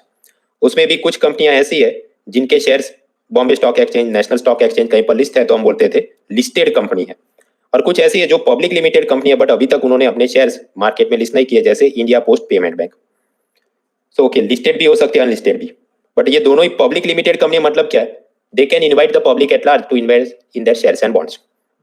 Tax evasion भी हमने देखा था कि सपोज आपने कोई मकान खरीदा, उस पर प्रॉपर्टी टैक्स, स्टैम्प ड्यूटी, और जो बेच रहा है उसको अपने प्रॉफिट पर कैपिटल गेन्स टैक्स भरना था, वो नहीं भरना पड़े या कम भरना पड़े, उसके लिए वो क्या करते थे, 50 लाख रुपीज का मकान पेपर पे दिखाएंगे this is only 5 lakh rupees and like that they will avoid paying taxes. So suppose ऐसा कुछ करके ये पर्टिकुलर बिल्डर या बिजनेसमैन ने 50 लाख रुपए का ब्लैक मनी बना दिया है, which he has hidden from the tax authorities. आगे चल के ये बिल्डर वो काम ये करेगा कि कहीं से ये दिखाएगा आई एम अ फार्मर और ये मेरी एग्रीकल्चर से मिली हुई इनकम है, this 50 lakh rupees I have earn from the agriculture. और आप जानते हैं एग्रीकल्चर पर गवर्नमेंट ऑफ इंडिया टैक्स नहीं ले सकती, सिर्फ स्टेट गवर्नमेंट ले सकते हैं, but state government populism vote bank के नाम पर 0% टैक्स लेते हैं, यानी ये आदमी के पास 50 लाख रुपए हो गए tax free. Now again what he will do, इसको और आगे चलाने के लिए अपने ही बेटे के नाम पर स्टार्टअप कंपनी खोल देगा। और इसका बेटा भी देखो, उसने जो ग्लास पहने और टी शर्ट पे जो लिखा है, क्या लिखा है, रेकलेस, इट बेसिकली शोज, क्योंकि जिनके पास ब्लैक मनी हो इनके बच्चे ऐसे ही होते हैं। एनीवेज, सो सपोज ये अपने ही बेटे ने सुंदर कंस्ट्रक्शन कंपनी खोली है और सपोज उसके शेयर्स अभी मार्केट में कहीं पर लिस्ट नहीं है, बीएसई एनएसई कहीं पर नहीं, तो but because he is suppose public limited company ऐसा रजिस्ट्रेशन किया है, तो वो किसी प्राइवेट पार्टी को बोल तो सकता है कि आप आके मेरे शेयर बॉन्ड खरीदो। सपोज उसने एक शेयर इशू किया जिसके ऊपर लिखा है प्राइस 100 रुपीज, लेकिन आप जानते हैं उसको प्लस प्रीमियम वैल्यू पर बेच सकते हैं अगर सामने इन्वेस्टर को लगे कि हाँ ये कंपनी बहुत ज्यादा प्रॉफिट या ऐसा कुछ डिविडेंड जनरेट करने वाली। सो सपोज ये 100 रुपीज का शेयर वो अपने ही फादर को 1000 रुपीज में सेल करता है और उसके फादर ऐसा करके 50 लाख रुपए के शेयर्स अपने ही बेटे को दे देते हैं। तो ये क्या चल रहा है, ये उसका ही बाप खुद को एंजल इन्वेस्टर दिखा के 50 लाख रुपए का इन्वेस्टमेंट अपने बच्चे की कंपनी में कर रहा है, and this is at an investment stage, इसलिए कोई इनकम टैक्स, कॉर्पोरेशन टैक्स या कुछ इसमें भरना नहीं पड़ेगा, क्योंकि इनकम टैक्स, कॉर्पोरेशन टैक्स वो किस पर होता है, प्रॉफिट पर, इनकम पर। और स्टार्टअप कंपनियों को तो आप जानते हैं उसके जो भी 3 साल तक उसने कुछ ऐसा टैक्स भरना भी नहीं होता। So like that again this gentleman will try to circulate the money और उसकी पूरी टैक्स इवेजन अवॉइडेंस की कुछ लंबी चौड़ी गेम चलती होगी। Now if you start to wonder, DLF, Oberoi realty, Godrej, ये सब public listed construction and real estate company है, उनके शेयर के बाजार में प्राइस चल रहे हैं अराउंड 200 रुपीज, और ये आदमी जिसने कल स्टार्टअप कंपनी खोली और ये अपना शेयर किसी को 1000 रुपए में बेच के आया, this is undigestable, right? Your company is not even profitable enough to command such large price of 1000 rupees. ये आप कुछ मिसचीफ कर रहे हैं जिसकी मदद से आगे चल के आपने टैक्स अवॉइड करना पड़े वगैरह। You may start to wonder, sir इसने तो अपना टैक्स अवॉइड कर दिया, income tax zero, agriculture income है, तो फिर बेटे को पैसा क्यों दिया? क्योंकि वो वापस कहीं और घुमाएंगे और ये स्टार्टअप में इसका मतलब कि 3 साल तक वो उसके और लाभ लेंगे। How they actually do the entire nonsense, वो हमने समझने की जरूरत नहीं। द बेसिक आइडिया इज, बेटे ने फर्जी स्टार्टअप बनाकर बाप के काला धन को वैध बनाने की कोशिश करी, और स्टार्टअप के नाम पर वो तो इनकम टैक्स भरेगा नहीं, उसको इनकम टैक्स में माफी मिलती। So in this case what to do, 2012 budget में एक नया प्रोविजन ऐड किया गया कि जब एंजल इन्वेस्टर स्टार्टअप में इन्वेस्ट करता है तो स्टार्टअप वालों ने जितना इन्वेस्टमेंट मिला उसके ऊपर 30% एंजल टैक्स प्लस पेनल्टी के रूप में इनकम टैक्स डिपार्टमेंट में पैसा देना होगा if it is such type of मिसचिफ। अगर जेन्युइन केस है, जेन्युइन केस मतलब सपोज बाकी रियल एस्टेट कंपनियों के शेयर प्राइस 200 में चल रहे हैं और इसने कुछ इन्फ्लेट किया या आपस में सब मैचिंग नहीं हो रहा है, वो इनकम टैक्स डिपार्टमेंट वाले अपने पूरे डेटा एनालिटिक्स से फाइंड करेंगे। सो इन दैट केस ये जो इन्वेस्टमेंट गया है उस पर 30% एंजल टैक्स ये वाली कंपनी ने पे करना पड़ता था। So in this 2012 budget UPA Congress सरकार ने ये सिस्टम लाया था, मोदी गवर्नमेंट ने ये पूरी चीज को और टाइट कर दिया, लेकिन फिर कंट्रोवर्सी हो गई कि अगर स्टार्टअप कंपनियों पर ऐसे टैक्स मांगे जाएंगे तो भारत में स्टार्टअप कंपनियों का ग्रोथ रुक जाएगा, because if they are getting investment उसका 30% गवर्नमेंट टैक्स में ले ले तो वो कंपनी कैसे एक्सपांड करेगा। So after a while Modi government ने ये एंजल टैक्स के नॉर्म्स थोड़े रिफॉर्म किए। फिर 2019 बजट में ये बोला गया कि अगर कोई स्टार्टअप कंपनी और उसके जितने एंजल इन्वेस्टर हैं वो हमारे पास आके सब डिक्लेरेशन कर दे कि ये मैटर था और इतना पैसा इन्वेस्ट हुआ है और हमको सब डिटेल्स दे दे जो हम मांग रहे हैं, तो फिर इनकम टैक्स डिपार्टमेंट पूरी मैटर को सेटल कर देगा और किसी ने कोई टैक्स भरना नहीं होगा। So in short this angel tax matter is ended. बस एक बार आके वो आप अपना नाम, नंबर और सब डेटा दे दो and then no one will harass you. So the matter is there over. उसके बाद डेली कमेंट्री जितनी चले कोई काम नहीं। एंजल टैक्स में मैक्सिमम क्या याद रखना है, बाप फर्जी इन्वेस्टर था, अपने बेटे में एंजल टैक्स, एंजल इन्वेस्टमेंट के नाम पे ही was investing some money for the objective of tax evasion, tax avoidance. तो ये इन्वेस्टमेंट के ऊपर ही स्टार्टअप कंपनी ने 30% एंजल टैक्स प्लस पेनल्टी भरनी पड़ती थी, but after 2019 this matter is over. So angel tax is also done. Now the last topic is tax harassment को कम किया जाए और एक टैक्स चार्टर, नागरिक अधिकार पत्र बनाया जाए। 2007 में वोडाफोन नाम की एक मोबाइल कंपनी ने भारत की एक हचीसन नाम की कंपनी की पूरी सब एसेट्स और मोबाइल टावर और सब खरीद लिया, लेकिन उन्होंने पूरी डील केमन आइलैंड में करी थी।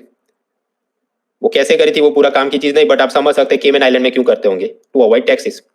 तो इनकम टैक्स डिपार्टमेंट ने उसके ऊपर कैपिटल गेन्स टैक्स मांगा, लेकिन 2012 में मैटर सुप्रीम कोर्ट तक गया तो सुप्रीम कोर्ट ने कहा this is out of your jurisdiction, क्योंकि प्रेजेंटली 2012 के अंदर इनकम टैक्स एक्ट में इधर कैसा लिखा ही नहीं था कि there is something in the Cayman island तो भारत सरकार उस पर टैक्स मांग सकती, so you can not demand any taxes.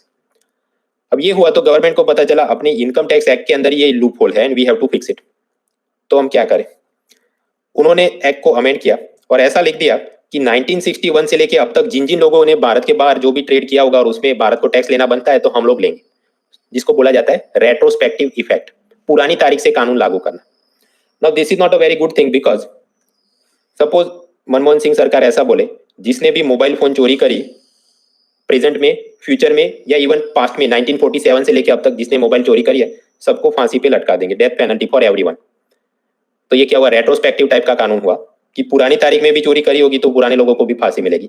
ये इसलिए गलत है क्योंकि ये बदमाश ने सपोज 10 साल पहले मोबाइल चोरी किया हो, उस जमाने में सपोज मोबाइल फोन चोरी की ओनली 2 years जेल हो, तो वो सोच के उसने चोरी किया। If he new in the past कि मुझे डेथ हो सकती है तो शायद उसने चोरी नहीं करता। सो देयरफॉर कानून को ऐसा रेट्रोस्पेक्टिव इफेक्ट है कि पुराने केस में भी ज्यादा सजा करेंगे, इट इज नॉट राइट। तो सब क्रिटिक्स ने बोलना शुरू किया, आलोचकों ने, कि ये टैक्स टेररिज्म हो रहा है, यूपीए सरकार टैक्स टेररिज्म कर रही है, भारत में ईज ऑफ डूइंग बिजनेस नहीं है। आगे चल के वोडाफोन ने फिर India Netherland bilateral investment treaty में फरियाद करी बिकॉज वो नेदरलैंड से उसने कुछ इन्वेस्टमेंट राउंड किया था, बट वो पूरी मैटर काम की नहीं, so ignore it. So the point is tax terrorism हो रहा था, कंपनियों को नोटिस भेज के करोड़ रुपए टैक्स में मांगते थे, वेलफेयर स्कीम चलानी है, that was the type of mindset. So then Modi government came, तो मोदी गवर्नमेंट ने ये कहा कि करदाताओं को, जैसे कई बार ये होता है कि traffic police, suppose if you are not wearing helmet नहीं पहना तो पेनल्टी लगती है, बट कुछ बार ट्रैफिक पुलिस वाले आपको गुलाब का फूल देते हैं ताकि आपका दिल पिघल जाए एंड यू डू समथिंग। तो सिमिलरली करदाताओं को गुलाब का फूल दो, उनकी आरती उतारो, उनका सम्मान करो, टैक्स टेररिज्म बंद करो। So that was the type of concept he give. यानी कि 2016 और 17 में राजस्व ज्ञान संगम मतलब सीबीडीटी सीबीआईसी के सब ऑफिसर्स के साथ पीएम ने वर्कशॉप किया और फिर उनको बोला गया कि आप जो ऑनेस्ट टैक्स पेयर है उनको मदद करिए, टैक्स टेररिज्म बंद करो, बेफिजूल की नोटिस मत भेजो। अब कुछ मोदी गवर्नमेंट को एब्रीविएशंस अच्छे लगते हैं तो रैपिड अप्रोच, रेवेन्यू अकाउंटेबल, वो सब कुछ काम की नहीं। सिंपली राजस्व ज्ञान संगम क्या था, डायरेक्ट इनडायरेक्ट टैक्स के बड़े ऑफिसर्स को बुलाया, अननेसेसरी टैक्स हैरेसमेंट मत करो। फिर 2010 में सरकार ने सोचा कि इनकम टैक्स एक्ट में ही ऐसे सब हैरेसमेंट के सब प्रोविजन है तो उसको हटाकर एक डायरेक्ट टैक्स कोड बनाते हैं, बट वो लैप्स हो गया क्योंकि उसके पहले सरकार चली गई। फिर 2017 में एक डायरेक्ट टैक्स टास्क फोर्स बनाया गया और उसके चेयरमैन थे अखिलेश रंजन, जिनके बारे में हमने आगे इनकम टैक्स में पढ़ा था, और उनका भी यही ऑब्जेक्टिव है कि इनकम टैक्स एक्ट को हटा दिया जाए और एक नया डायरेक्ट टैक्स कोड, ऐसा कानून बनाया जाए जो कि हैरेसमेंट कम करे। Now in the same type of logic कि हैरेसमेंट कम होना चाहिए, इनकम टैक्स डिपार्टमेंट ने एक ऐप बनाया जिसका नाम है आयकर सेतु। उसकी मदद से आप इनकम टैक्स पे कर सकते हैं, टीडीएस का ये पैसा कटा था, रिफ्लेक्ट हुआ कि नहीं, सब कर सकते। So ease of paying taxes. Similarly central board of indirect taxes and customs, उन्होंने बनाया है ICEGATE portal. ICEGATE का फुल फॉर्म तैयार करने की जरूरत, बट आई और सी में क्या होगा, सी मतलब customs, customs duty import export पर लगने वाले टैक्स, उसके रिलेटेड जो भी आपने फाइलिंग करना, इसका आइस गेट पोर्टल है। अब ये पोर्टल तो चल ही रहा है, so whatever you have to do you can do, लेकिन मोदी गवर्नमेंट की एक और इच्छा होती है कि हर हफ्ते उनको नया ऐप और पोर्टल लॉन्च करना होता है ताकि मीडिया में अनाउंस कर सके और यूपीएससी एस्पायरेंट्स को हैरेस कर सके। तो उसी लॉजिक पर लास्ट ईयर उन्होंने एक नया पोर्टल इशू किया जिसका नाम है आइस डैश। ये भी central board of indirect taxes custom, और फुल फॉर्म हमने नहीं देखना, बट सी मतलब कस्टम की बात है। इससे क्या पता चलता है, ये पोर्टल से आप कोई टैक्स पे कर सकते हैं या कोई कंप्लेंट फाइल कर सकते हैं, नहीं। इसमें सिर्फ आपको डेली ऐसे जैसे पॉल्यूशन के ग्राफ दिखाते हैं यहाँ पर कि इतने लोगों ने टैक्स फाइल किया, हमारे जो दूसरा आइस गेट पोर्टल है उस पर। So public can view daily data about how many custom clearance at sea port and airport कर सकते हैं।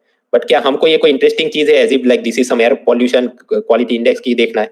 No, but they will just launch this type of nonsense portals. Import export पर custom duty लगती है, हम जानते हैं। कुछ बार लोग भारत से बाहर जाते हैं, भारत में आते हैं तो वो अपने साथ थोड़ा लैपटॉप ले जाते होंगे, गोल्ड ले जाते होंगे या बाहर से लाते होंगे।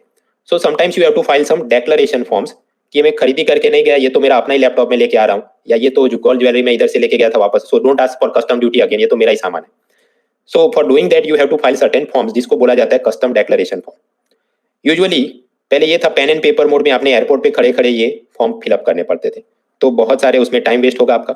So therefore central board of indirect taxes and custom, उन्होंने एक अतिथि ऐप लॉन्च किया है. अतिथि ऐप का क्या उद्देश्य है? इंटरनेशनल ट्रैवलर भारत से बाहर जा रहा है, बाहर से भारत आ रहा है, उन्होंने ऐसे जो कस्टम ड्यूटी के फॉर्म भरने थे वो ऐप में सीधा क्लिक क्लिक करके भर दे तो उसका टाइम कम वेस्ट हो, तो मतलब हैरासमेंट कम हो गया. सो on page 200 this is given. एक तो डायरेक्ट टैक्स कोड, उसका कौन है बॉस? अखिलेश रंजन. और आयकर सेतु ऐप, वैसे Aaykar Setu app okay, it is understood that it is for income tax.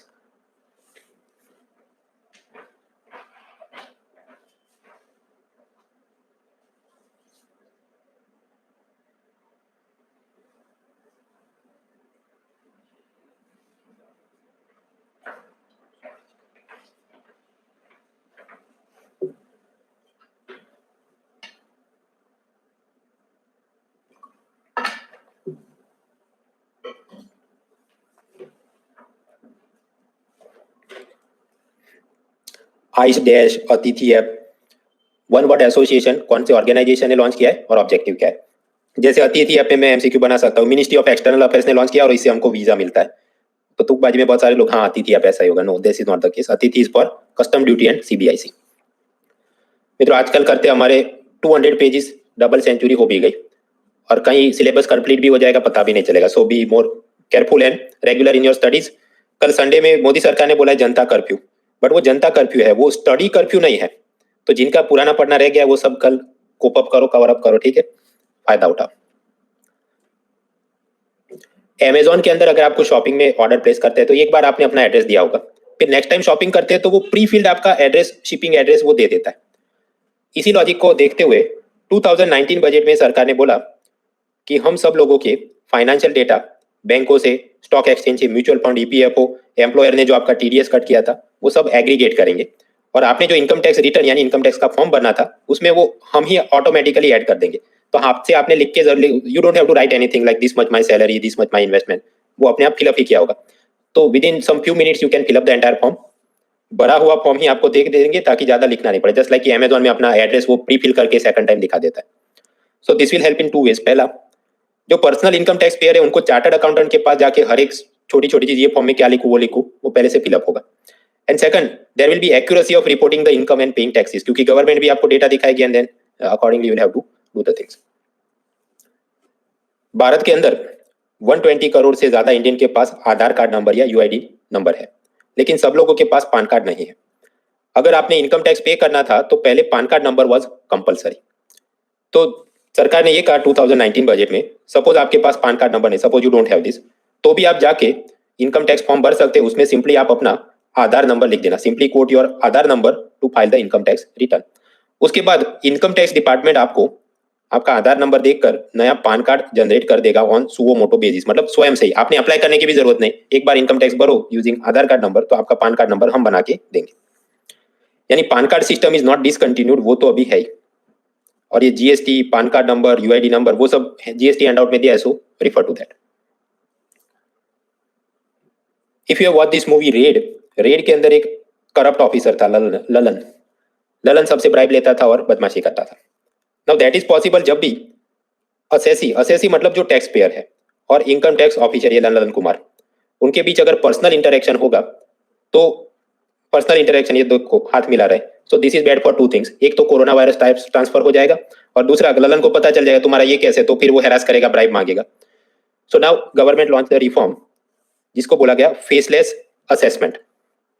Suppose ये कोई फ्रीलांस फैकल्टी था, उसने अपनी इनकम दिखाई 1 लाख रुपए, बट सामने याद करो वो यूनिवर्सिटी के प्रिंसिपल ने 10,000 रुपए टीडीएस का काट के इधर दिया, so there is some mismatch. तो उसका जो भी असेसमेंट करना है वो फेसलेस असेसमेंट होगा. यानी ये असेसी टैक्स पेयर, उसको इनकम टैक्स डिपार्टमेंट नोटिस भेजेगा कि आपकी जो इनकम आपने रिपोर्ट करी है और यूनिवर्सिटी वालों ने जो टीडीएस सप्लाई किया है, that means you are hiding the income, ऐसा हमको लगता है. लेकिन इनिशियल स्टेज पे ये असेसी ने अपना जवाब फिजिकली आकर नहीं देना है, उसने वेब पोर्टल में जाके अपना आंसर लिख देना है, yes I made a mistake, या नहीं I am correct and college principal is wrong, whatever you can write it online. So that is called faceless assessment, ताकि इंटरेक्शन कम हो जाए तो ब्राइब ये आदमी आपसे मांग नहीं सके. बजट 2020 में बोला कि जैसे फेसलेस असेसमेंट होता है ऐसे ही फेसलेस अपील भी होगा. अपील के बारे में आप याद करो, विवाद से विश्वास स्कीम में हमने देखा था, वो कमिश्नर होता है, उसके ऊपर ट्रिब्यूनल, उसके ऊपर हाई कोर्ट, उसके ऊपर सुप्रीम कोर्ट। तो ये जो विद इन डिपार्टमेंट है, मतलब commissioner, appeals and income tax appellate tribunal, वहां पर आप फेसलेस अपील फाइल कर सकते हैं। मतलब रूबरू टैक्स पेयर ने जाके क्लर्क को कोई फॉर्म भरना है ऐसा नहीं, अदरवाइज वहां पर भी आपसे ब्राइब मांगेंगे कि फॉर्म भरने का इतना पैसा। So we will give faceless appeal system, online digitally file कर सकते हैं। In the Raid movie there is another one scene कि वहां पर ललन, जब भी अजय देवगन रेड करने जाए तो ये ललन कुमार सब मर्चेंट को फोन करके बता देता था कि हमारे साहब रेड करने आने वाले, and then they will hide their income. तो 2090 बजट में बोला गया कि ये जो इनकम टैक्स के रेड और सब केस हैं वो रैंडम कंप्यूटराइज लॉटरी बेसिस पर अलॉट किए जाएंगे। और वो पूरी कंप्यूटर सिस्टम ऐसी है कि कौन सा ऑफिसर कहां पर जाकर रेड करेगा या असेसमेंट करेगा, उसका नाम, डेजिग्नेशन, लोकेशन, वो कुछ भी उसमें नोटिफाई नहीं होगा। वो सिंपली सीक्रेट कोड होगा और जिसको जहां जाना है उसको सिर्फ उसी को पता चलेगा मुझे यहाँ पर जाना है। So that is called this computerize lottery allocation system. Another problem in income tax department was, कुछ बार ये करप्ट ऑफिसर जैसे ललन, वो इनकम टैक्स डिपार्टमेंट के लेटर हेड में खुद से ही कुछ ना कुछ लिख देता, सिंपली टू हैरेस यू, कि आपके बैंक अकाउंट में इतना पैसा मिला है and then you have not paid taxes वगैरह। और वहां पर वो नकली कुछ अपनी सिग्नेचर और स्टैंप लगा के ही will generate fake notice. Fake notice letter आपको दिखाएगा there is discrepancy in your account, और फिर वो आपसे ब्राइब मांगेगा। नकली नोटिस भेजकर आयकर अफसर लोगों को डराते थे और रिश्वत मांगते थे। तो इसका सॉल्यूशन क्या हो सकता है?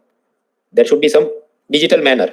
तो सरकार लेकर आई है डॉक्यूमेंट आइडेंटिफिकेशन नंबर यानी DIN, दस्तावेज पहचान संख्या। बेसिकली जो भी डॉक्यूमेंट CBDT या CBIC से जनरेट होता है उसका एक यूनिक नंबर होगा, सपोज 143 है। तो फिर आपको अगर नोटिस मिला है, आप जाके उसकी वेबसाइट पर चेक करो 143 नंबर, तो वो बता देगा कि असल में उसका डॉक्यूमेंट का असल कंटेंट क्या है। तो अगर ये लोग आपको नकली कोई डॉक्यूमेंट भेज रहे हैं तो वो वहां पर बताएगा there is no such document, या उसमें कुछ और लिखा होगा, देन यू विल फाइंड हाँ ये गलत है। So now mischief is unlikely. Now the last topic in this part is citizen charter. जैसा होता है ऐसा टैक्स चार्टर बनाएंगे। ये क्या? डिपार्टमेंट ऑफ पोस्ट, उन्होंने अपनी वेबसाइट पर एक डॉक्यूमेंट अपलोड किया जिसको बोलते हैं सिटीजन चार्टर यानी नागरिक अधिकार पत्र। उसमें सब उनकी कौन कौन सी सर्विसेज अवेलेबल है, कितने दिन में काम होता है, वो सब लिखा होता है। फॉर एग्जाम्पल, स्पीड पोस्ट हम लोग मैक्सिमम 5 डेज में डिलीवर करेंगे। अगर नहीं होती तो आप हमारे ये वेब पोर्टल पे कंप्लेन करो, वहां हम आपकी कंप्लेन 90 डेज में सॉल्व करेंगे। अगर नई कंप्लेन सॉल्व होती 90 डेज में तो आप पोस्ट मास्टर जनरल, जिसका ये फोन नंबर है, उसको कॉन्टेक्ट करो। अगर वो with in suppose 45 days solve नहीं करते तो ये हमारे चीफ पोस्ट मास्टर जनरल है, उसको ये ईमेल एड्रेस पर आप कंप्लेन करो। So like that entire process is given that this is your right, this are the services we provide. इसको बोला जाता है सिटीजन चार्टर यानी नागरिक अधिकार पत्र। It is a document of commitments made by a government agency to the citizens. UK के prime minister John Major, उसने पूरी दुनिया में पहली बार 1991 में ये शुरू किया था। Of course we are not preparing for the British public service exam, but अपना मेंस पेपर 2 वहां पर भी ये टॉपिक आता है citizen charter. So you have to remember, yes this was the gentleman. फिर 1997 में भारत ने भी अच्छा इसको कॉपी करते हैं। So we also started it. 2020 budget में ये कहा गया है कि central board of direct taxes, मतलब बेसिकली इनकम टैक्स डिपार्टमेंट वाले, वो टैक्स पेयर्स चार्टर इश्यू करेंगे, मतलब करदाताओं का अधिकार पत्र। Basically it will be a document जहां पर लिखा होगा कि आपको ये वाली सर्विस हम प्रोवाइड कर रहे हैं, और अगर आपने कोई कंप्लेन करनी है तो ये हमारी मैकेनिज्म है, इसके ऊपर इसको कंप्लेन करो, within this many days it is settle, otherwise you go to this authority वगैरह। So how it will benefit, tax payer का हैरेसमेंट कम हो जाएगा, उत्पीड़न कम होगा, क्योंकि वो डॉक्यूमेंट में सब बताएंगे कि this is the document identification number, ऐसे ये होता है वगैरह। So on page 201 this things are given. एक तो सिटीजन चार्टर कहां से शुरू हुआ, फर्स्ट कंट्री वाज यूके, और भारत में टैक्स पेयर चार्टर कौन इशू करने वाला है, that is CBDT, not Central Board of Indirect Taxes and Custom, or not some Niti Aayog or some other department.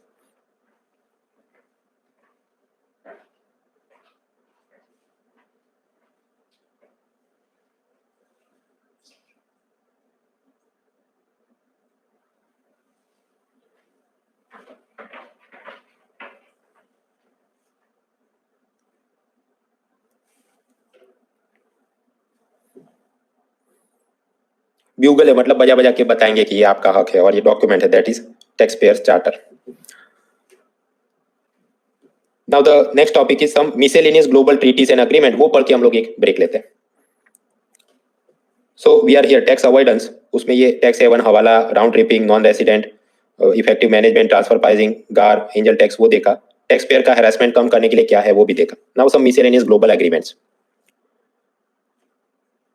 हमेशा ये क्रिटिसिज्म रहता है कि भारत के बड़े लोग स्विट्जरलैंड में जाके बैंक अकाउंट खोलते हैं और उनका ब्लैक मनी उधर छुपाते हैं। तो फिर इंडिया और स्विट्जरलैंड ने एक एग्रीमेंट साइन किया है, बैंक इंफॉर्मेशन शेयरिंग डील। मतलब कि स्विट्जरलैंड के बैंक में अगर भारत का कोई आदमी का अकाउंट है तो वो हमें नोटिफाई करेंगे, और स्विट्जरलैंड के कोई आदमी का भारत की बैंक में अकाउंट है तो हम नोटिफाई करेंगे। But I don't think any Switzerland person would be interested in opening account here, particular yes bank वगैरह को देख के कौन आएगा। खैर, बट बायलैटरल अग्रीमेंट होगा। लेकिन इसमें प्रॉब्लम ये है 2018 के बाद से ही जो नए अकाउंट बने उसका डेटा दिया जाएगा। तो अगर पुराने जो अपने पॉलिटिशियंस हैं जो आप जानते हैं कौन कौन, तो उनका कोई अकाउंट की कुछ पता चलने वाली है नहीं। खैर, 2019 में ऐसा ही एक और अग्रीमेंट हमने मार्शल आइलैंड के साथ किया है, क्योंकि मार्शल आइलैंड भी एक प्रकार का ऐसा टैक्स हेवन है जहां से बदमाशी होती है। So these are called information exchange agreements. India आपको सब डील डाल चलती है। यूएसए के अंदर उन्होंने foreign account tax compliance act यानी फटका एक्ट बनाया है। नाउ दिस फटका एक्ट इज जस्ट लाइक कि डंडा पड़ जाए ऐसी ये एक्ट है, समझते हैं। Suppose Arlon who is a citizen of USA, वो भारत के कोई बैंक में या भारत के कोई शेयर मार्केट में पैसा इन्वेस्ट करता है, then it is compulsory for our particular bank और स्टॉक एक्सचेंज, उन्होंने नोटिफाई करना पड़ेगा यूएसए की टैक्स अथॉरिटीज को that your particular citizen mister Arnold he has invested this many dollars या इसका equivalent rupees in our market. Country need to inform USA about investment made by American tax payers and companies. अगर ऐसा नहीं किया तो क्या उखाड़ लोगे? In that case suppose state bank of India ऐसी इंफॉर्मेशन यूएसए के साथ नहीं शेयर करता, तो यूएसए एसबीआई को अमेरिकन मार्केट से ब्लॉक कर देगा। दैट मीन्स इन्होंने अगर एसबीआई की अमेरिका में ब्रांच खोली होगी यूएसए में, क्योंकि वहां पर भी एनआरआई पब्लिक है तो एक आध ब्रांच शायद खोली हो, तो उसको वो सील कर देंगे, उसको नीलामी करके वहां से पेनल्टी का पैसा लेंगे and they will issue all type of other problems. So therefore it is compulsory for all the companies to comply with this. The last topic is one type of index. Tax justice network नाम की एक कोई संस्था है, वो बनाते हैं financial secrecy index. उसमें वो ये मेजर करते हैं कि कोई कंट्री के अंदर are there any opportunities available for financial secrecy. Cayman island में तो होगी, वहां पर अमिताभ बच्चन या ऐश्वर्या राय भी अकाउंट और वहां से कंपनी बना दे तो बाहर के लोगों को पता नहीं चल सकता who is the particular person, जब तक कि कोई जर्नलिस्ट उसका स्टिंग ऑपरेशन या रिपोर्ट नहीं करे। So Cayman island is the number one most pathetic. वहां पर मतलब फाइनेंशियल सीक्रेसी सबसे ज्यादा है, मतलब वो अच्छी बात नहीं है। तीसरे नंबर पर है स्विट्जरलैंड। वहां पर भी आप जाने लोग बैंक अकाउंट क्यों खोलते हैं? क्योंकि उनके बैंकर्स आसानी से किसी को इन्फॉर्मेशन नहीं देते किसका कौन सा बैंक अकाउंट है। सेकंड नंबर पर इंटरेस्टिंगली यूएसए आ गया है। उसका ये कारण है कि डोनाल्ड ट्रंप के प्रेसिडेंट बनने के बाद he also change some internal mechanism, ताकि बिजनेसमैन को यूएसए के अंदर कुछ ये सब अपनी इंफॉर्मेशन हाइड करनी हो कि कौन कंपनी का कौन मालिक है या कितने शेयर होल्डर है, इट बिकम्स इजी। अपना भारत देश महान, वहां फाइनेंशियल सीक्रेसी कम है, 47 नंबर, मतलब बहुत सारी इंफॉर्मेशन पब्लिक डोमेन में उपलब्ध है। तो यहाँ पर ऐसा नहीं कि ये पैथेटिक चीज है, in fact this is a slightly better thing. हाँ चलो, इंफॉर्मेशन की सीक्रेसी निजता नहीं है तो सब मिल जाता है। सो टैक्स अवॉइडेंस के रिलेटेड चीजें देख ली। मैक्सिमम एमसीक्यू में वन वर्ड एसोसिएशन कौन सा ऑर्गेनाइजेशन क्या ऑब्जेक्टिव देखना है। Now let us take a break for 5 minutes और उसके बाद नेक्स्ट टॉपिक में जाते हैं, that is demonetization.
So we are done with tax avoidance. Next topic is demonetization. Demonetization में पहले कि has this ever happened across world? क्या भारत के बाहर भी कभी किधर हुआ था? सेकंड, ये सॉइल रेट क्या है? Third, 99% of the band note Bharat में वापस कैसे आ गए? शॉर्ट टर्म के चैलेंज क्या थे और लॉन्ग टर्म में नोटबंदी से बेनिफिट क्या होंगे? सो डीमोनेटाइजेशन या विमुद्रीकरण, इट इज नॉट लाइक कि सिर्फ ये भारत में ही होता है. It has happened in other countries also. Sweden में भी हुआ है, यूरोप में भी हुआ है, इवन पाकिस्तान के अंदर भी किया गया है. यूजुअली नोटबंदी कब होती है? After a war. Suppose China के अंदर कोई पुरानी डायनेस्टी हो और उसको हटा के कोई नई डायनेस्टी या राजा या सरकार आ जाए, so sometimes it may happen कि वो पूरी करेंसी चेंज कर दे. Hyper inflation. Suppose one banana is selling for 10,000 rupees, तो 10,000 रुपीज के नोट छापने की तो प्रिंटिंग कॉस्ट ही ज्यादा हो जाएगी, तो वो पुराने नोट हटा के देन दे में issue some new currency. Similarly for political upheavals, corruption, black money, counterfeiting मतलब नकली नोटों को रद्द करने के लिए, टेरर फाइनेंस से लड़ने के लिए, and for all this purpose demonetization could be carried out. Bharat के अंदर 1946 में 500 रुपए और उससे ज्यादा वाले नोट थे, उसका डीमोनेटाइजेशन हुआ. फिर 78 में 1,000, 5,000, 10,000 के नोट बंद किए गए. एंड लास्टली 2016 का 8 नवंबर तब बोला गया ये पुराने सीरीज के जो Mahatma Gandhi notes of 500 and 1,000 rupees, they are no longer legal tenders in India. आपके पास हैं तो बैंकों में जमा कर दो, उसके सामने आपको नए करेंसी नोट दूसरे दिए जाएंगे. Public required to deposit all such money 30 December 2016 to any bank और पोस्ट ऑफिस. और उसका ऑब्जेक्टिव क्या था? पहला कि अगर ऐसा किया तो जिनके पास ब्लैक मनी है वो अपना पैसा वापस नहीं करेंगे बैंकों में, बिकॉज दे विल फियर कि सरकार पकड़ लेगी. तो करप्शन कम हो जाएगा, ब्लैक मनी कम हो जाएगा. काउंटर फीटिंग मतलब जाली नोट बनाना, जो ISI वाले नकली 500,000 के नोट बनाते थे, वो जब बैंक में है तो अब उसको तुरंत ही रद्द हो जाएगा, सो उससे भी हम लड़ सकते हैं. एंड टेरर फाइनेंस वो भी बंद हो जाएगा क्योंकि ऐसे नकली नोट रद्द हो गए. So the next question is, क्या सच में ब्लैक मनी ये स्पेसिफाइड बैंक नोट्स यानी SBN में था? SBN मतलब 500 और 1000 के स्पेसिफाइड बैंक नोट्स जिसको बैन किया गया. उसके लिए मोदी गवर्नमेंट के एडवाइजर ने और इकोनॉमिक सर्वे ने भी ये बोला कि हमने सॉइल रेट देखना चाहिए. सॉइल मतलब जमीन वाली सॉइल नहीं, सॉइल मतलब बिगड़ जाना, गंदा हो जाना. सपोज आपके पास नए जूते हैं, रोज उसको आप यूज करोगे तो वो अल्टीमेटली सॉइल हो जाएंगे. सिमिलरली आपके पास करेंसी है, रोज यूज करोगे तो वो भी सॉइल हो जाएगी. फटे गए पुराने गए नोट है, तो सॉइल या डैमेज नोट है, उसका क्या कर सकते हैं? उसको आप बैंकों में वापस कर सकते हैं. अल्टीमेटली RBI उसको वापस ले लेती है. They will exchange them with the fresh notes, because हर एक करेंसी नोट पे क्या लिखा होता है? I promise to pay the bearer on demand some of this month. आपके 1000 का नोट फट गया, पुराना हो गया, you can give to RBI, वो आपको नया नोट दे देगा. तो इसके साथ जुड़ा कंसेप्ट है सॉइल रेट. सॉइल रेट मतलब उसके बाद after the note is considered to be too damaged to be used and has to be return to the central bank. वो नोट इतना फटा पुराना हो जाए कि उसको वापस कर देना पड़े. तो सपोज 100 नोट छापे गए और उसके सामने 30 नोट वापस हो रहे हैं, तो सॉइल रेट आप कहेंगे कि it is 30% soil rate is there. So in case of 10 rupees से लेके 100 रुपीज के जो नोट्स रहते हैं उसमें सॉइल रेट था 33%. मतलब 100 1 2 3 4 ऐसी क्वांटिटी में अगर 100 नए नोट छापे होते तो 33% पुराने वापस भी आ जाते क्योंकि फट गए थे. 500 रुपए के नोट में 22%, 1000 रुपए के नोट में हार्डली 11%. तो ये सॉइल रेट कम क्यों है? दैट इज बिकॉज गवर्नमेंट को लगा कि पब्लिक इसमें ब्लैक मनी स्टोर करती है और ये पैसा सूटकेस में या बिस्तर के नीचे छुपा के रखती है, इसलिए इसका रेगुलरली या फ्रीक्वेंट यूज होता नहीं, क्योंकि रोज आप यूज करेंगे तो वो मैला हो जाएगा, फट हो जाएगा. बट ये फटा नहीं, मतलब ब्लैक मनी स्टोर है. एंड देन गवर्नमेंट डिसाइडेड कि क्यों ना हम ये 500 और 1000 के नोट बंद कर दें. कुल मिला के अपनी इकोनॉमी में 15 लाख करोड़ रुपीस के ऐसे नोट्स थे. सरकार को लगा कि अगर हम ऐसा ऑर्डर इशू करें that this particular 500 1000 rupees notes are banned और आपने जाके बैंकों में जमा करने, उसके सामने आपको नए करेंसी नोट दिए जाएंगे. इफ दैट इज हैपनिंग तो भारत के अंदर ये जो नोट है उसके 80% नोट ही पब्लिक वापस डिपॉजिट करेगी. 20% ऑफ दिस नोट्स यानी 15 लाख का 20% यानी 3 लाख करोड़ रुपीज के ब्लैक मनी के नोट वापस नहीं आएंगे.